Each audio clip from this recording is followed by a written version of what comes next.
النمر واحد من أشرس المخلوقات على كوكب الأرض.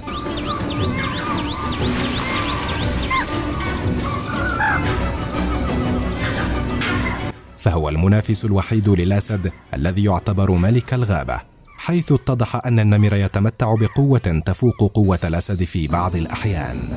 النمور حيوانات انعزالية، إلا أنه من الممكن مشاهدة 3 أو 4 نمور معا أحيانا.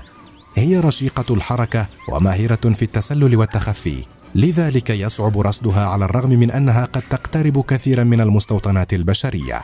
كما أن النمور ماهرة في تسلق الأشجار، ولكنها لا تمتلك مرونة الكاحل الكافية التي تمكنها من النزول من الأشجار ورأسها متجه للأمام. هي ماهرة أيضا في السباحة، إلا أنها ليست مغرمة بالماء مثل الببر.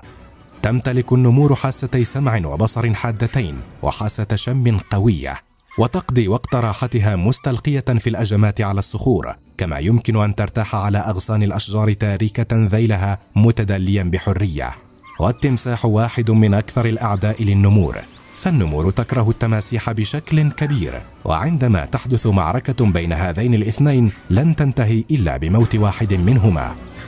هذا ما سنراه في هذا المشهد الأكثر من رائع الذي ظهر فيه النمر وهو يهاجم التمساح بكل وحشية، حيث انقض عليه من الخلف بسرعة كبيرة. وبالرغم من جميع محاولات النمر للذهاب إلى الماء، إلا أنه فشل فشلا ذريعا، واستطاع النمر التمكن من التمساح بشكل أكثر من مرعب.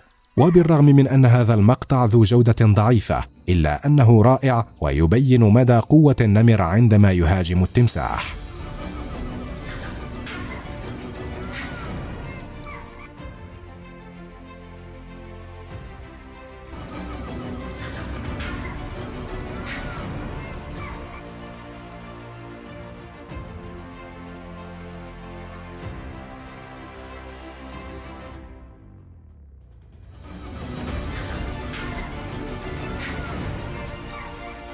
إلى هنا نكون قد وصلنا إلى نهاية المقطع. لا تنسوا الاشتراك في القناة وتفعيل جرس التنبيهات حتى تتوصلوا بكل ما هو جديد يوميا. إلى اللقاء.